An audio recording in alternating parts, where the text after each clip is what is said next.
Hello, this is Father Detweiler, and I want to talk to you a little bit about the saint today, Saint Maximilian Kolbe, who lived an incredible life. He was born in Poland in 1894 and grew up with a great devotion to Mary. Actually, when he was 12, the Virgin Mary came to him in a vision, and she offered him two crowns. She offered him the crown of, if you accept this crown, you will persevere in purity, or in this crown, you will be a martyr. And as a 12-year-old boy, he said, I want both of them. So he accepted both of those crowns from the Virgin Mary. And eventually he entered the Franciscans and became a priest. And we all know he was a priest in Poland. So in the 1930s, the Nazis came to power. And his monastery was actually in charge of a Catholic publication. So they came out with some publications speaking against the Nazis and what they were doing in the country. And the Nazis came out against him, came to arrest him, shut down the monastery, and then sentenced him to Auschwitz, concentration camp. And when he was in the camp there was a group of prisoners who escaped. And so the Nazis, to attempt to keep other people from escaping, they just chose 10 people at random to go into this starvation chamber and die of starvation.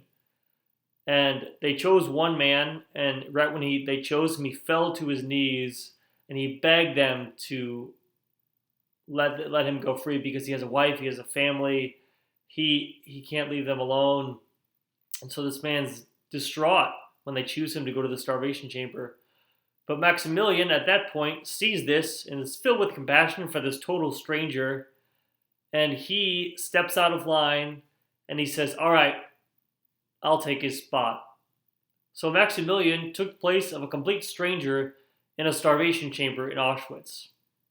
And it's interesting, the story is that in his time in the starvation chamber, St. Maximilian was the last person to die, but he led songs and prayers to God and hymns to God in praise of God with all the other prisoners while they're in the starvation chamber, while they're dying of starvation.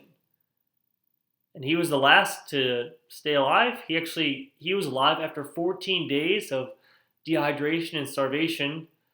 And to just end it, the Nazis he died by lethal injection. So they gave him a lethal injection of carbonic acid, I believe it's called, because they just couldn't kill him.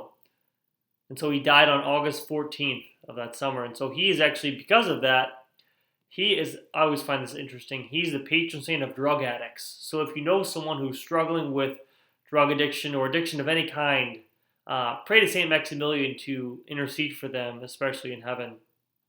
And so St. Maximilian lived an amazing life, and he gave everything to God. He gave everything for a total stranger out of love for God.